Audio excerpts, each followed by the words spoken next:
Thank y'all so much for being here today. How's everyone feeling? Doing well. Feeling Great. good. Zoe, can you please introduce yourself and just tell us more about your service journey? Yeah, so hi everyone, my name is Zoe Jenkins. I am a fourth year at the University of Virginia, and I am a senior advisor at the Kentucky Student Voice Team. We're a group of about 100 students around the state trying to make Kentucky schools more just and democratic. And so when I was in high school, I was leading our storytelling and student-led research work, and now I'm advising high school students who are following in that pathway behind me. Well, we're so glad that you're here telling your story with us. Thank you.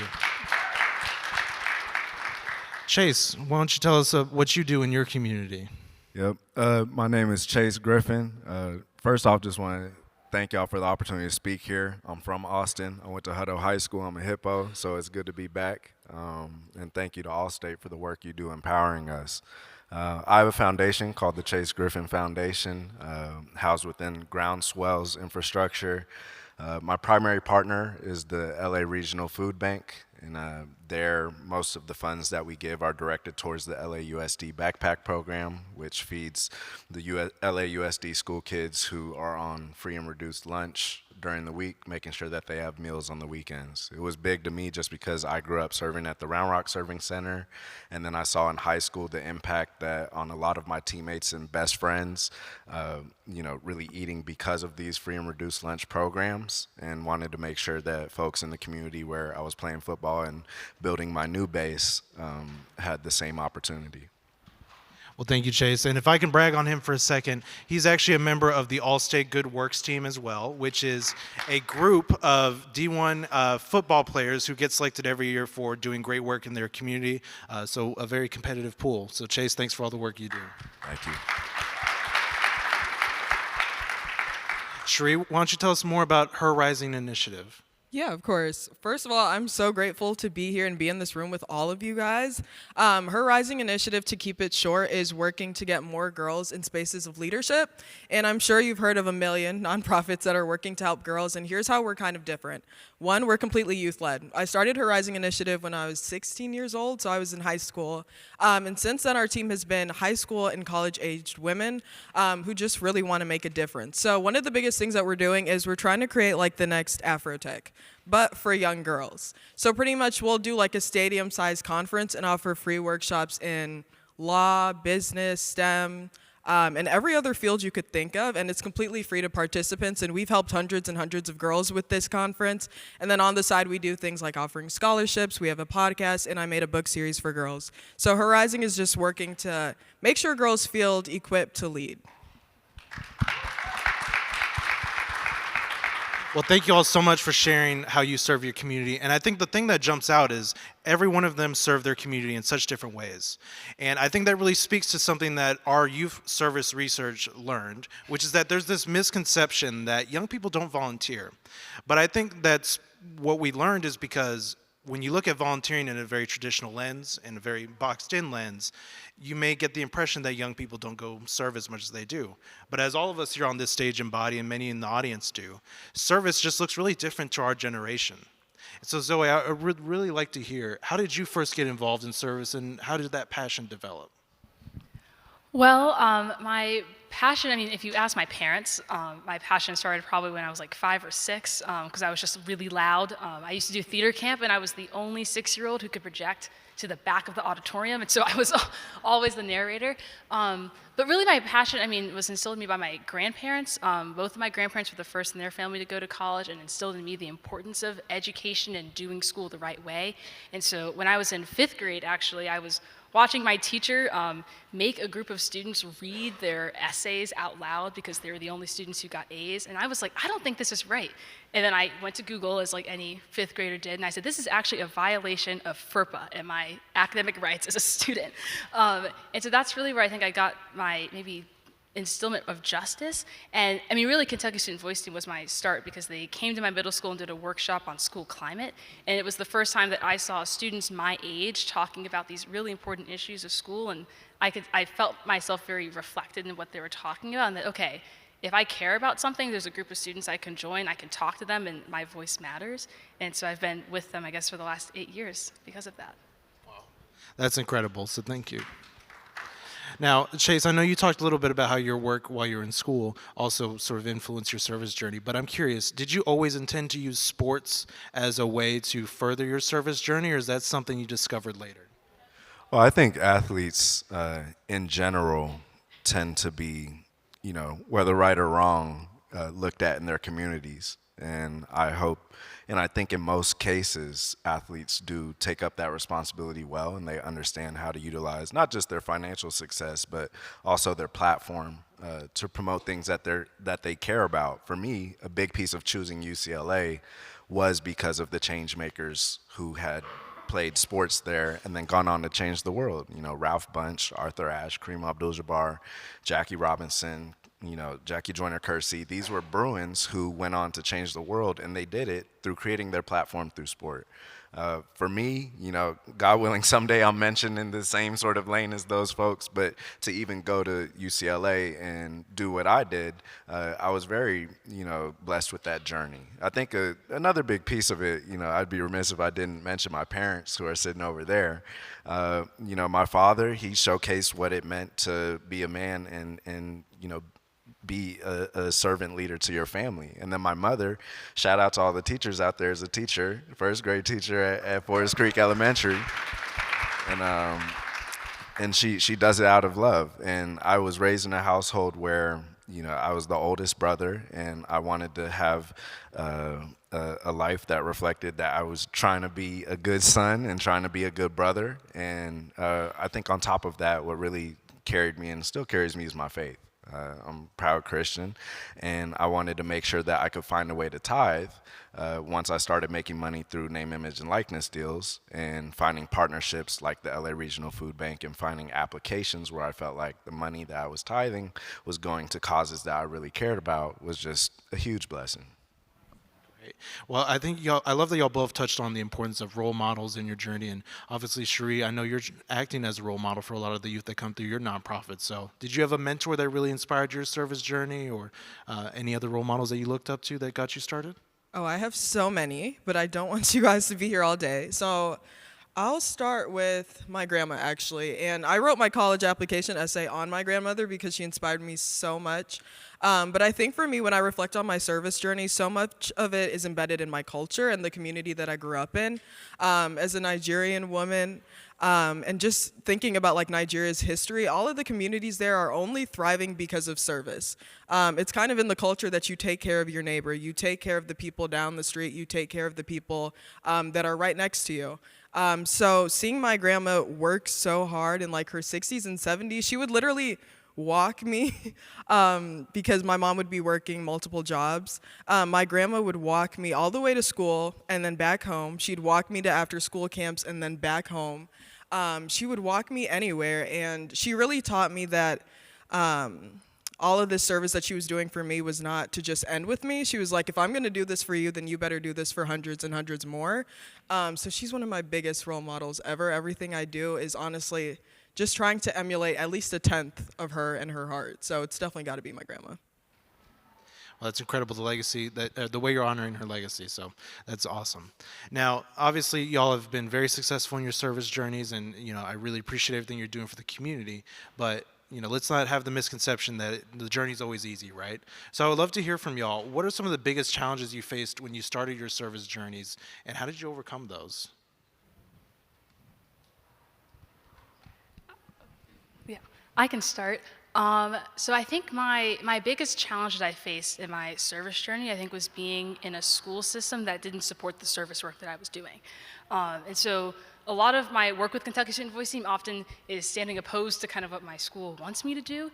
And I was punished for that in a variety of ways. So from my National Honor Society, not seeing the podcast that I was doing with the least heard students across the state, or leading a research project or doing a school climate audit, none of that counted as community service hours. And when I would miss school to meet with the Commissioner of Education or go and lobby at Frankfurt or speak at a conference, those weren't counted as excused absences. My parents actually got a letter that they were going to get taken to court if I missed school one more time, which luckily didn't happen. But so I think, as we were kind of entering into the pandemic, which hit during my junior year, I think it was a hard time for education, but kind of almost a bright spot, I think, for the Kentucky Student Voice Team. It was a space where we said, this is a time when student voices matter the most. And so we were leading a survey and a study of 13,000 students across the state to look at how are Kentucky students coping with the pandemic and what do they need from education right now in this particular moment.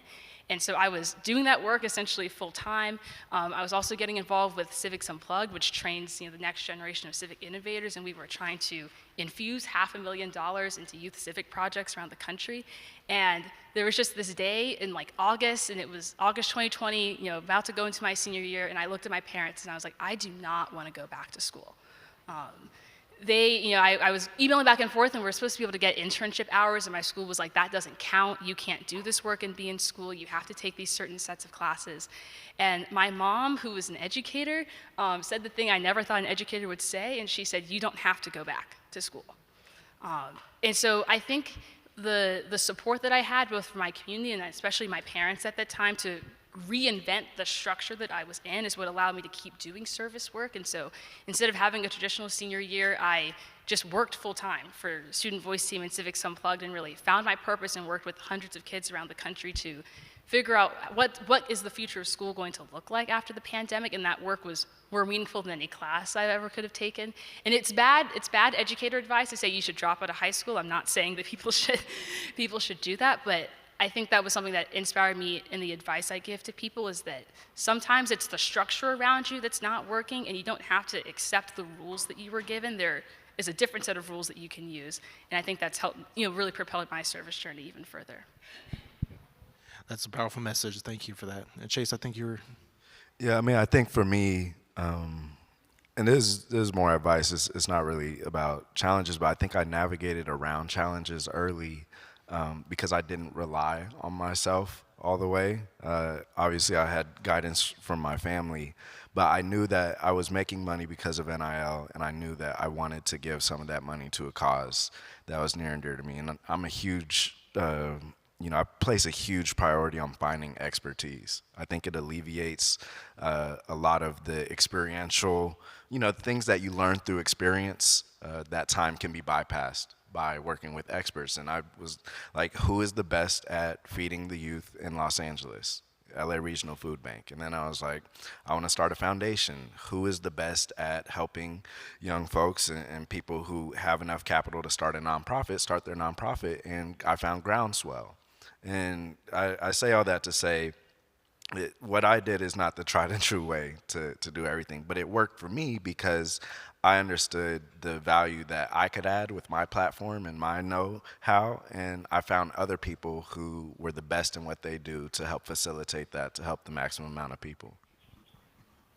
Well, I love that y'all both touched on this idea of finding your own way, right, and not necessarily sticking with the structures that you were presented with, and just making it work for you to have impact, right? I think that's an incredible message.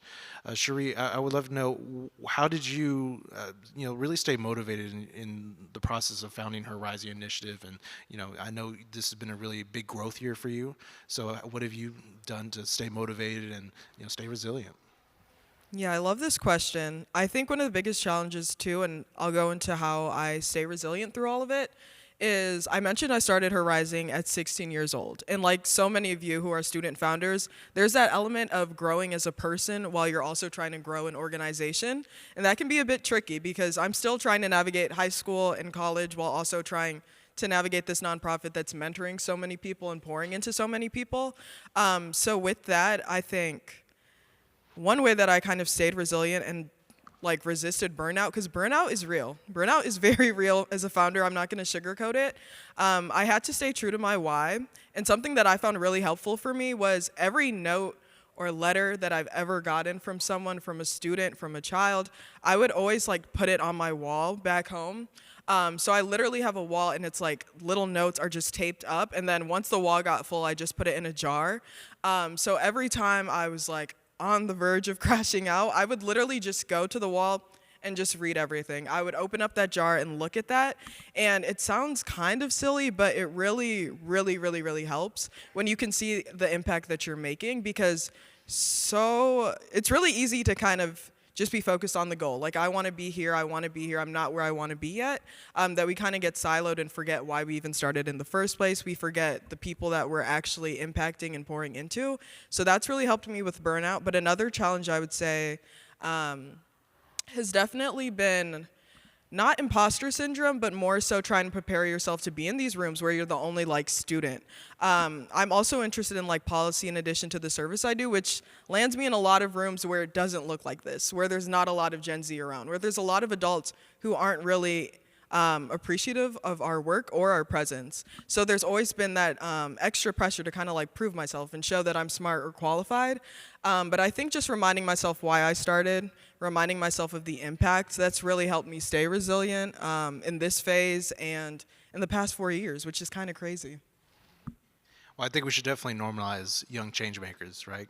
You all agree with that? So, but thank you so much for bringing up this important topic of burnout. I think that's something a lot of people can relate to. You know, Chase, Zoe, do either of you have advice for dealing with burnout? I mean, I think as an athlete, less from the philanthropic perspective, but I mean, you stated a really good point, remembering your why.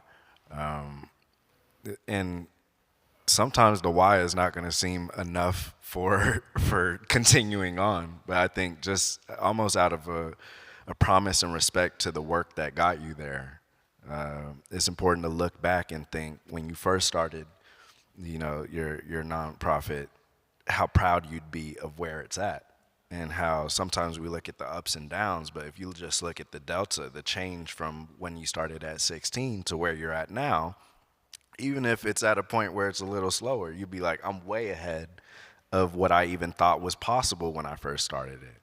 And so the thing about helping people is, and teachers are in the room, they understand this, it's a lifetime job. It's a lifetime commitment. It's a lifetime impact. And if you impact one person from the work you do, you've done infinitely more than if you had done no work. And I think, you know, as far as burnout, just staying committed to yourself, staying committed to knowing that if you just keep on working, it will turn into something. And a lot of the time, how it turns out is better than you want it to go in the first place.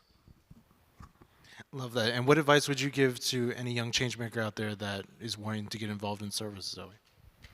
I think for folks who are looking to get started, I think the best advice I can give is just to look local. I mean, that's so much of my own journey is I was just sitting in a classroom and I was like, I don't like the way this is working and I think there should be something done about it. I think sometimes service can feel really intimidating because I think it's easy to go on social media and you're seeing people doing these things that look like they're at this gigantic global scale and you're like, I don't even know how I like start to move the needle on that. But there is so much that I think young people and people generally can do at the local level of like, there are things in your school and in your communities that matter. And I know something that we talk a lot about at Civics Unplugged is trying to find your U-shaped whole. And I think that's really what exists at the local level is your unique talents and your backgrounds and the community and the relationships you've built. You're an expert in something that no one else in the world can do. And so find where you fit into that and the issues that you care about. And I think it's easiest to see the needle move and that motivates you to think bigger, move bigger on the next level. But I just say like, look around you because there's probably something you've thought about in your community that you care about and you just need to like do something about it and think about it. I think that touches on a little bit about confidence too, right? And so have any of you ever felt like, you know, maybe you weren't approaching the impact work in the right way, or, you know, how did you build your confidence to know like this is what you should be doing and this is the impact you should be having? There's a quote that literally changed, I'm going to say it changed my life and it kind of changed my mindset. And it goes, you have been assigned this mountain to show that it can be moved. And I'm going to say it one more time because like I read it the first time and I was like, okay. But then when I read it the second time, it really hit and stuck with me. And it's, you have been assigned this mountain to show that it can be moved. So whatever you have gone through, that situation, that trauma, that experience, that relationship, that scenario, that happened to you. And now it's up to you to go and help someone navigate that same thing. Because you have gone through that, you are automatically qualified to help someone, to create a service cater to someone, to speak on that thing, because you have gone through it. There is no better expert than you. And I think that's the value of lived experience, and I think that's given me a lot of confidence too. because when I'm going back into my hometown or when I'm at the White House and I'm telling them what they should do for students who look like me, I'm qualified because I have gone through that. No one else can tell me what I've gone through, and no one else can discredit what I've gone through and the work that I've had to do to get to where I am. So I think that's really helped me build confidence, because a lot of people are going to try to define you. They're going to try to define your work. They're going to try to speak over you. But when you realize that you've gone through something and you've moved a mountain, I think it's so important to remind yourself that you can help move that mountain for another person. And I think that's really like the value and beauty of service, and what makes like the service we're doing so special, because we're doing it from lived experience. Well, this being an education conference, I know that y'all have touched a lot about the role that the education system has played in your service journey, good and bad. But I think it'd be really great to hear from each of you. What do you think the educators in this audience and beyond this room can really do to support young change makers? I mean, I think anyone who works to become a teacher, and not just in the classroom setting, but is a teacher by nature and by trade in life, already sort of understands the undertaking. I think it's important, just like in any role, any profession, to sometimes remind yourself why you do it. After you do things over and over, things can get mundane. You do the lesson plans, you do the weekly, meetings with parents and all that. But for me, in my line of work, it's important for me to remind myself how grateful I am and to count it all joy. As far as inspiring the youth, I would say the Gen Z population is a pretty unique population. My little brothers over there, whatever their generation's called, I think a lot of the time they take up the mantle themselves. And it's really about seeing and allowing for that to continue to grow. I think the curiosity and ambition of the youth is increasing with each year. And with the information share and resources available, I think the best teachers are probably recognizing how to condone that to skyrocket rather than, sort of holster it up. There's a time of innovation. There's a lot of cool technologies going on that I think will accelerate learning.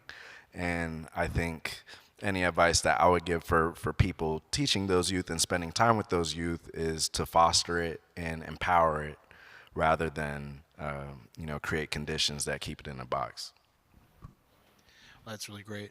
What do you think is needed to foster or empower young change makers? Like, what would it take for y'all? Oh, I mean, I think I'll build on what Chase was saying. I think young people are natural dreamers, and so I think a lot of the advice I tend to give is just to get out of the way. Like, young people have amazing ideas, and they're thinking about the world in new ways, and they don't perceive the status quo as being as rigid as I think it's, as you get older, it's just easier to think that this is just the way things are. And so I think a lot of my best teachers have been people who, I had this idea, and they were like, okay, we're gonna let you keep running with that. And even if it didn't go anywhere, it ended up being the wrong thing. I think just having that exercise of being able to dream and think about things and imagine the world as the way it's maybe not right now was really impactful.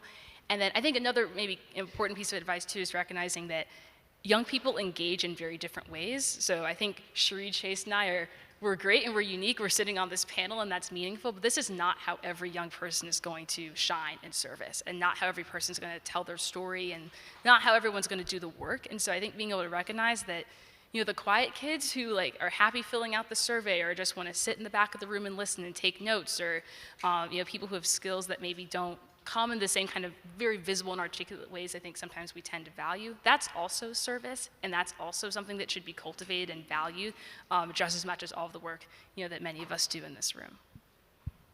Yeah, and then I'll just hop on to what everyone said. I really like the point you bring up, Zoe.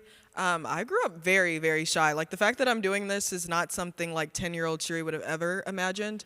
But I think two things I would kind of recommend when you're thinking about encouraging more people, especially young people, to get into service. I would say to focus less on asking them what do you want to do, what do you want to do, what do you want to do, and more of what do you want to be. and kind of reframing that question. And then also encouraging students to kind of look within, because like Zoe said, service does not look the same for everyone.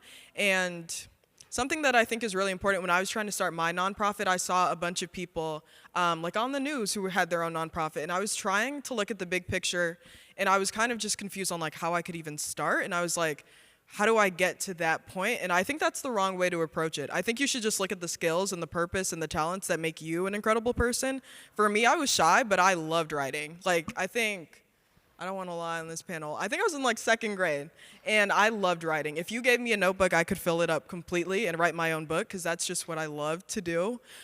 So when I was trying to create my nonprofit, I was like, how do I stay true to that? I don't need to like reinvent the wheel or find a new strategy. I just need to start with what I like.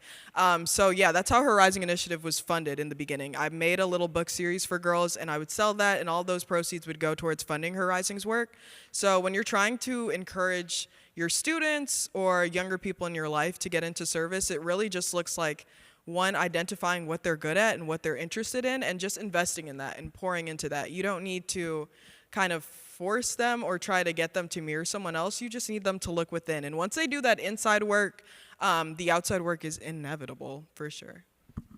And also on the topic of education, I think in the current time, we'd be remiss if we didn't mention that there are powers that be that do not share the same perspective of letting the youth continue to grow. And there are generations that are pushing against, in some ways, the progress that the youth has been fighting for a long time. So I think it's not fair on teachers, but teachers do have an additional responsibility now to navigate this world where they still have to continue to cultivate accessible learning and a learning that prepares the youth for the world that they're going to be adding value to. I just wanted to add something on, because yeah, that's a really good point. There's a lot of pressure on teachers, and Allstate brought so many incredible educators here. I've gotten to talk to a lot of them, and another practical tip that I think is super easy is also tying in service to the workforce, because you don't only need to show your students like activists. I think a really cool thing that makes service more accessible to students is when you show like an engineer, for example, who is also doing like civil engineering and building up infrastructure that is helping communities, or showing a doctor, or showing a lawyer. You can show all these different fields and just show how that job role is kind of tied into service, because I think that's a really big incentive, especially when you're talking about like high school students who are trying to navigate college applications and everything that's happening in the world. A lot of it kind of adds a lot of pressure when you're like, okay, you need to navigate college applications and also change the world at the same time. If you can show them that, yes, on your pursuit to like your career, you can also help people along the way, I think that kind of takes a little bit of the pressure off. Well, those are all really great points, and thank you. But I do want to continue this conversation about the pressures that are being faced and how, we need to navigate some of those. Zoe, I want to go back to how you said you had to kind of break the structure of your education system a little bit. How can maybe young people find other support systems to get the support they need to make their social impact ideas come to life? I think there's a lot in community, and I think we're talking about that a lot right now, but there's so much in the relationships and the trust that young people have with each other, with your families, with your communities, and no one can touch that. Like the relationships that you build and the trust you build with people that you know and people who want to help you, there is no policy, there is no anything that can ever touch that. And so I encourage people just to lean into that of like, there are people in your community who care about the same things you care about. And you don't need to be like 100% on the same page on like every other thing that you care about, but like, how can you build these coalitions that are like, okay, here's this tangible thing that we all kind of care about. Let's try to do something, just even small to just push the needle on this. And I think just grounding community and like social trust and all of that it's better if we're doing it all together. It's you don't need to go at it alone to build on what Cherie is saying. Like there's so much in doing this as a group. And so just making sure that you're bringing people along with you and investing in those relationships. Because that's forever. And that's something that we can invest in no matter what. And I think that speaks to the fact that sometimes this can be lonely work, right? As you're a young person, Cherie, you talked about being the only young person in a lot of these rooms, right? So, how have you, Chase and Cherie, built a community of other young change makers that have supported you and supported each other on this journey? I think sometimes the people who help you in these efforts, they don't have to be nonprofit specialists or people who really focus on this sector. I wouldn't even consider myself somebody that focuses on this sector primarily. I understand that the better that I do in my personal life and personal business allows me to be a better philanthropist. And I don't think that those two worlds are exclusive of each other. Some of the people who I've seen start their foundations, I know them through sports, and we've done collaborations. I wouldn't have known them through the nonprofit space. Sometimes I didn't even know they had a nonprofit. They saw that I had a nonprofit. I was like, oh, let's do something. So I think as far as loneliness in the space, and founders probably face it a lot of all sorts. Find people who enjoy doing the same things as you outside of your business. Or if you work in for-profit business, find somebody in there and then say, oh, we both have this passion. We both found this thing through our explorations for our day jobs. Let's find a way for us to partner on this. I don't think nonprofit work operates in a bubble from for-profit work. Yeah, I couldn't have said it better myself. It definitely doesn't operate in a bubble. And I think for me, really early on, I realized that I was going to have to create some kind of ecosystem, especially with founders particularly, just because there's so many questions along the way. And like I mentioned, I was 16 years old, and no one in my exact city had actually started a nonprofit at my age. Most people weren't thinking about that in high school, and I don't blame them. So it was a little isolating at the time. But I do think, especially for our generation, we do have an advantage with the social platforms that we already have. I would say use platforms like Instagram and LinkedIn to your advantage. With Instagram, for example, that's where I came across so many of my role models. I mean, Tiana Day's in the audience, and I remember coming across her work through Instagram. So honestly, one of the things I did, I had to do an audit of who I was following on Instagram, and I was like, do these people inspire me in some shape or form, whether that's a style inspo or if that's the work that they're doing? So yeah, I'm really intentional with who I'm following on my social media. So when I open the app, I'm constantly getting new ideas. I'm constantly seeing new opportunities. And then I know LinkedIn can be kind of controversial just because of the pressure sometimes. But with LinkedIn, I've really learned the value of shooting your shot and just networking on that platform. Because yeah, you're growing up as a student founder, but when you use those kind of platforms to your advantage, it doesn't only help with like your nonprofit, it helps with your personal business, it helps with your education, it helps with your career.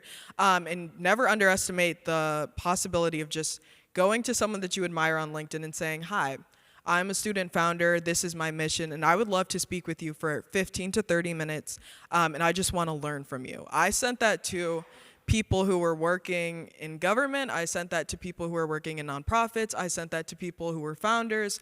I sent that to people who were educators. I just said, I want to learn from you. I have a few questions. Do you have time for a 30-minute chat? And not everyone responds, but the people who have responded have gotten me into rooms that I never would have been able to get into myself. And if I could add, I think something, at least in my experience with Kentucky Student Voicing, that was really valuable was having a group of young people that you can just be a young person with. I think there's so much pressure to show up and act like an adult and be professional and like not make TikTok references. And I think so much of the community I found within Student Voicing was there was this kind of group of other seven women who we were all, high school juniors at the same time. We were like leading different arms of Student Voice team, applying to grants, running fellowships.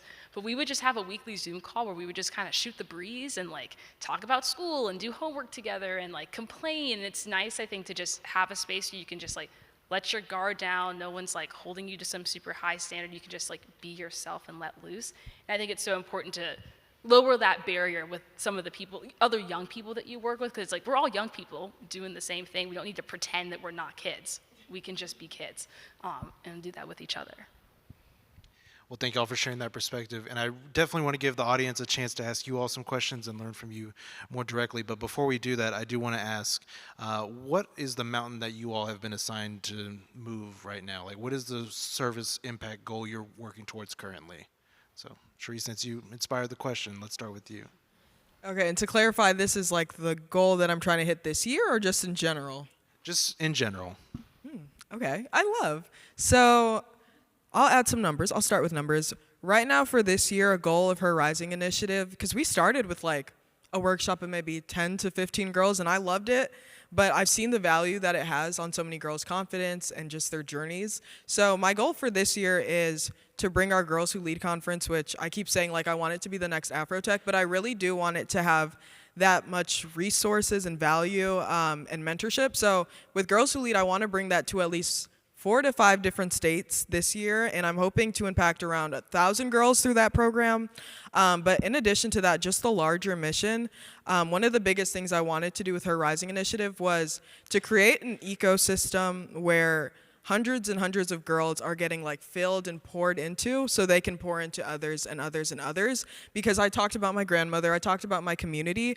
All of those women had women pour into them. So I'm just hoping with her Rising initiative and everything I'm doing with policy that students would feel inspired, students would have the funding, the mentors, and the resources that they need to then go around the world into an office, into a school, and kind of multiply that impact. So that's the goal that I'm fighting towards. I mean, for me, obviously opportunities like this, they help bolster my relationship with the Los Angeles Regional Food Bank. And I think for now, that is the organization I look forward to working to most closely. Just being sort of candid, my main focus is this first year of work, fresh out of college, fresh out of football. And like I said earlier, I don't see that as outside my philanthropic work. If I set the foundation to create serious earning power for me over this next decade or so, then I will be a better philanthropist with more reach, more knowledge, more opportunities, and I'll be able to create a better infrastructure and, reach out to more, ways of helping people that I care about. So that's my main focus. And then, something within my line of work that I'm excited about is the future of women's sports and how there are new investments and new media contracts being set up. Recently we saw a team enter the National Women's Soccer League for over $100 million, which just increases the amount of money that will be invested in women's play.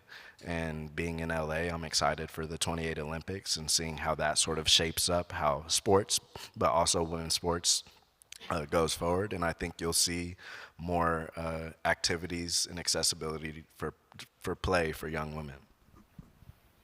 Yeah, I'm about to graduate college, so I'm trying to find the through line of all of my service, and I think it's helping people, especially young people, overcome this sense of learned helplessness. I think that's one of the biggest sources of inequities is that we teach young people, but we specifically teach a certain subsect of young people that their voices don't matter. And so it's one thing to be facing all of these systemic barriers, but when we have kind of we've internalized this thought process in a lot of young people that, oh, like my school doesn't care about me. And that's, I think, so much of traveling around the state of Kentucky and talking to students is that's so much of what they have to say is we're talking to them and they're like, this is the first time that someone's ever asked me what I think about school or what I want to do with my future. And I'm glad you came and talked to me, but like, this isn't really going to do anything and like just kind of move on. And so I think that's my mountain to move is thinking about how do we reshape the way we educate and work with students so that young people leave school thinking my voice matters. People should listen to me, and if they don't listen to me, I should say something about it. I should keep pushing, because I think that's so much of the biggest barrier for even helping more young people get into service in the first place is feeling like they even have the potential to have an impact, and that their purposes in life matter too. Well, thank you all for coming onto the stage and being willing to share your journey so that we can listen to the young change makers out there doing great work. Let's give them all a quick round of applause.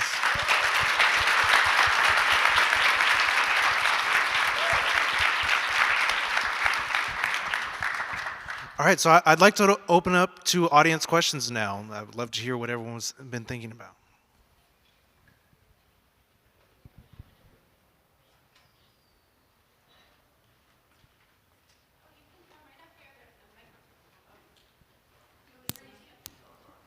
I'll get us started. I'm Kate Knack from the Allstate Foundation, so thank you to all of you. It was very inspirational.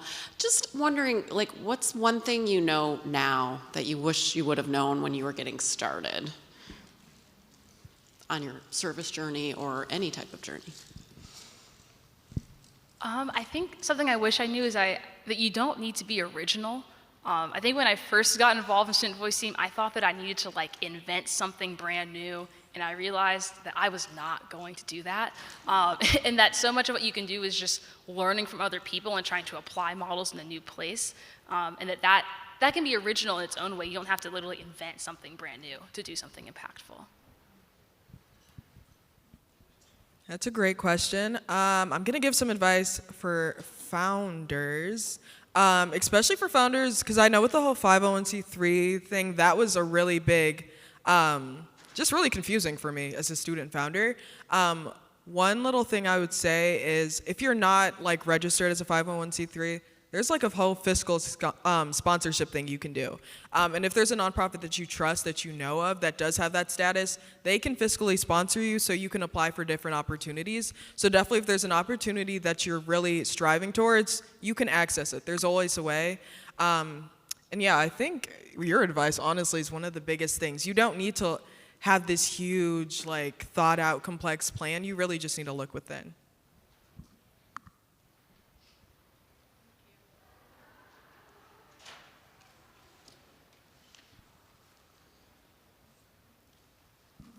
Appreciate the work you all are doing.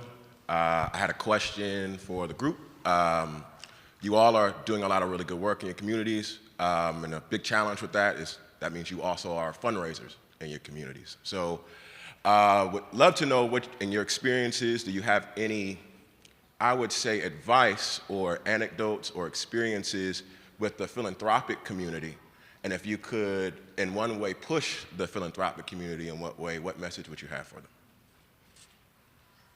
Okay, I can take this on. I am excited about this. There are a lot of barriers when it comes to looking at like the community and the people who kind of have that big wallet. There's a lot of barriers, historical barriers that we're kind of fighting against. Last year, I spoke with the Department of Education at the Grant Makers for Education Conference, which no one has ever heard of. But there's a lot of educators, and there was a lot of like, trying to remember a name, like the Bill and Miranda Gates Foundation. What else was there? The Jeff Bezos Family Foundation was there. So a lot of huge donors were there.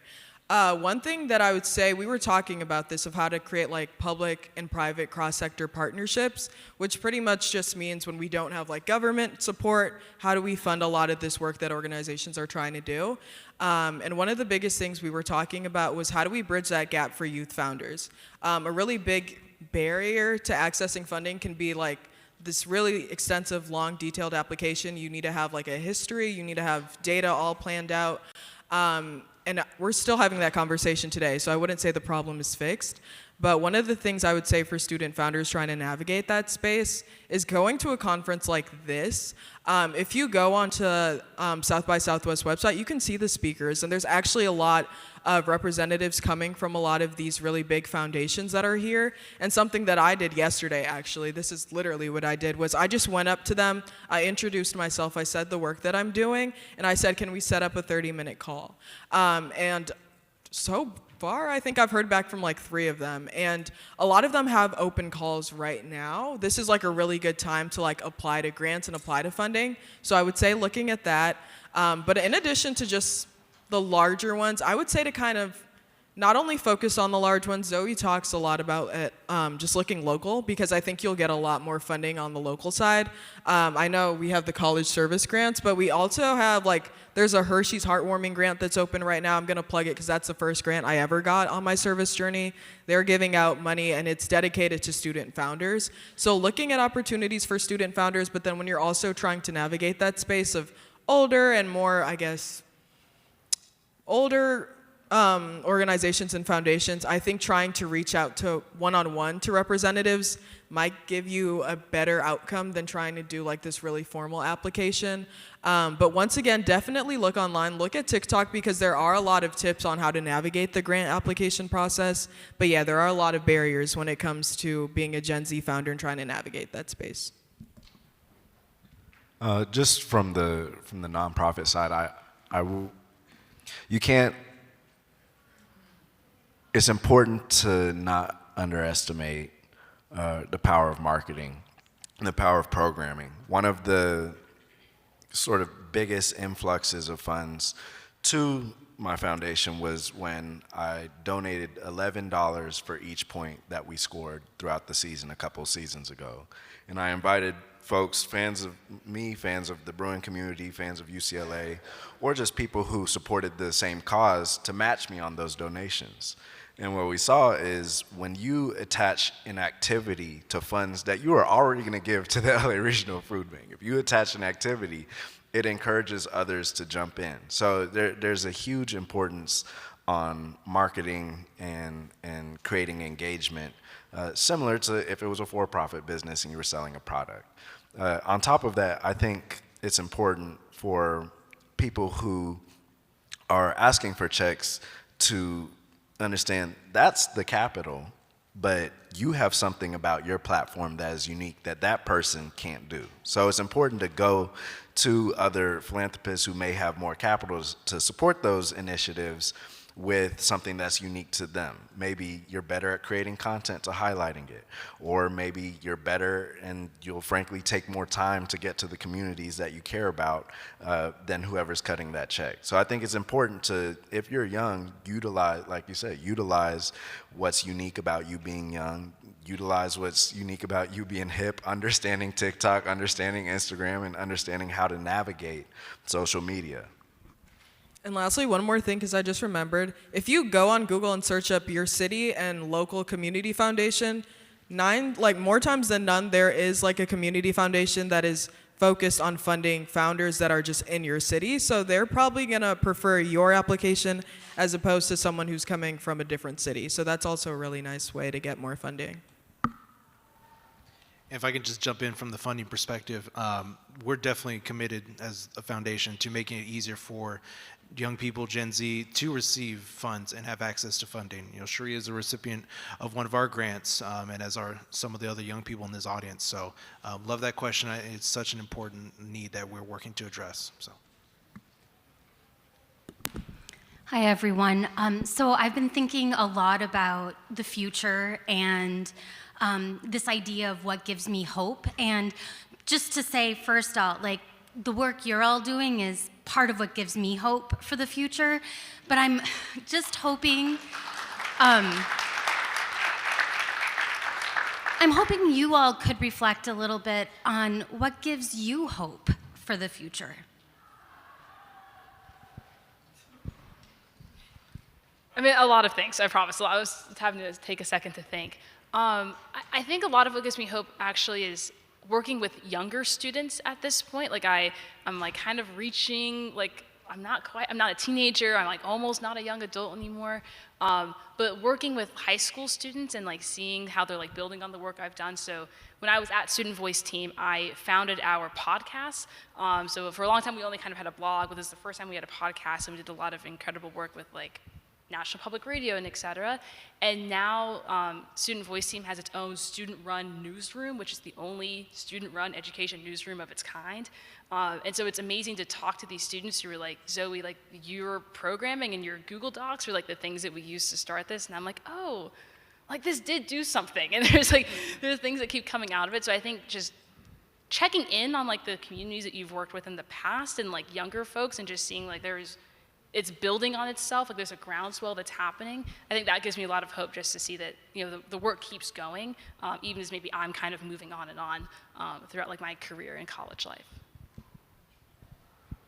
I mean, for me, if you talk to enough people on a daily basis, I think it's impossible not to be inspired.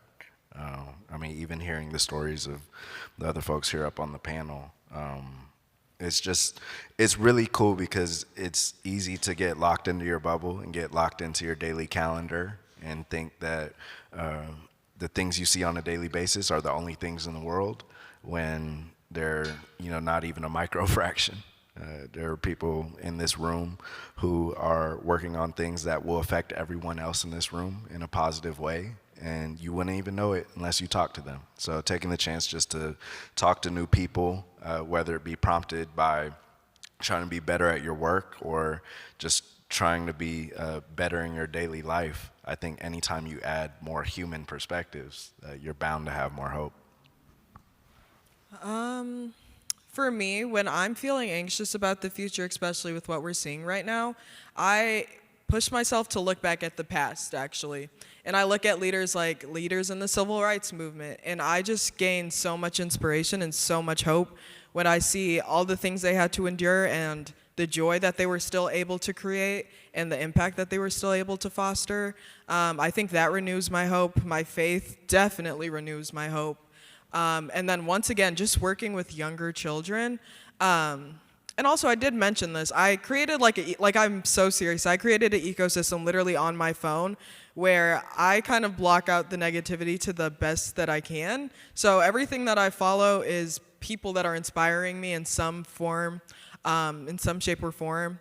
But history, faith, the ecosystem you create, whether that's virtually or in person, and then also just working with younger kids. Like, there's so much fulfillment in service. But like, I can give an anecdote.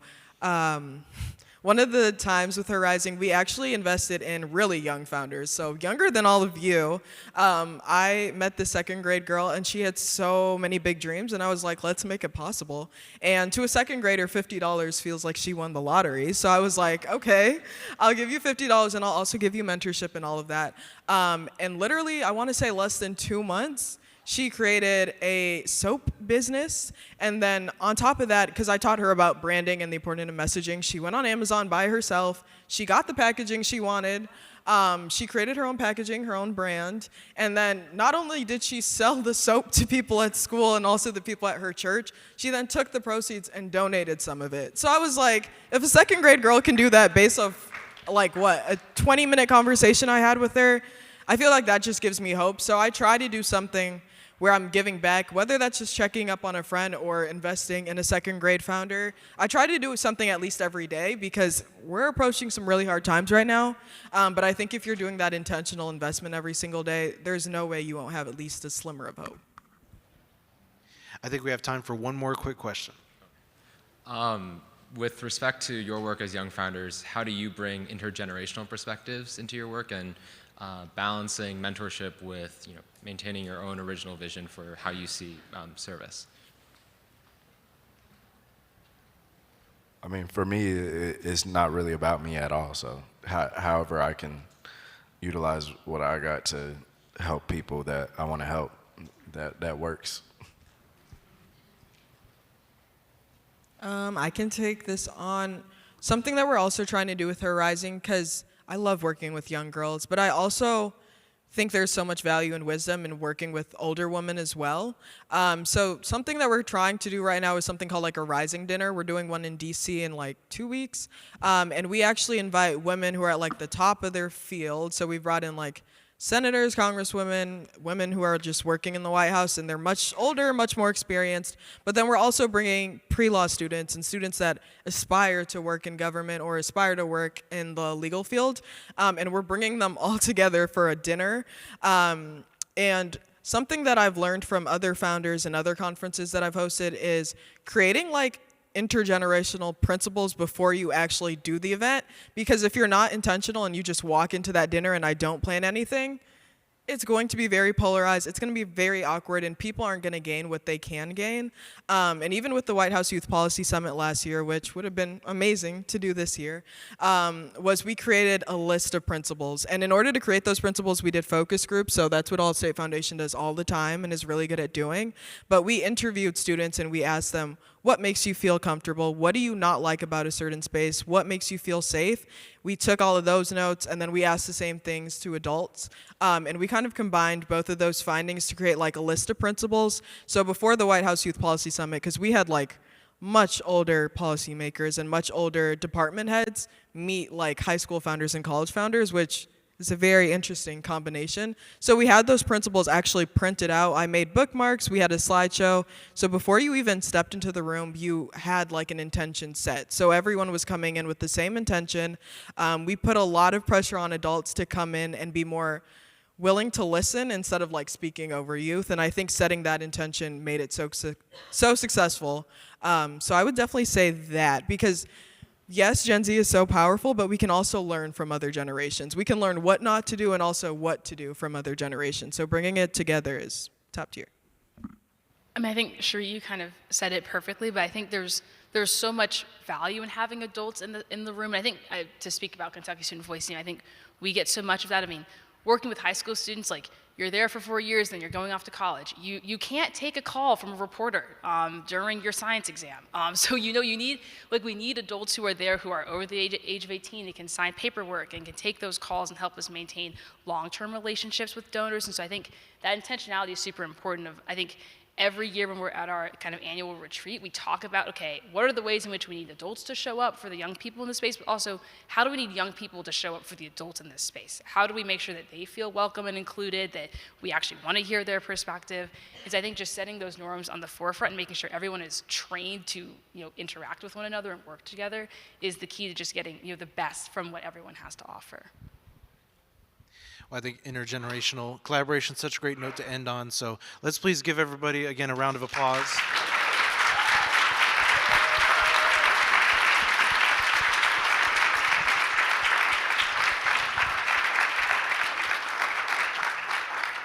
Again, on behalf of the Allstate Foundation, I want to thank everyone for being here today and being willing to come into a space that is entirely youth-led and hear our voices and understand how we want to be supported to create change. So if you need more inspiration, we have resources in the back. Please stop by our table.